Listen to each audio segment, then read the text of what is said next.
kalambat. May huli tayo. Kunti lang. Pero salamat tayo kay Lord. Mayroon pa rin tayong huli. Ito mga kalambat to. Alang galing pa sa aquarium. May amoy mga kalambat. Parang may naalala ako amoy mga kalambat. Okay lang mga kalambat. Kasi may ulam na ngayon.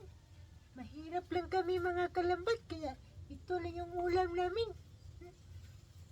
Baka sa susunod mga kalambat, marami tayong huli.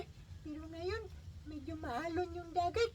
At hindi ako nagpalaot. Baka malunod tayo mga kalambat. Sagwan lang yung gamit ko mga kalambat.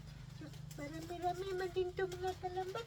Hindi to hapunan, magahan, at pananghalian mga kalambat.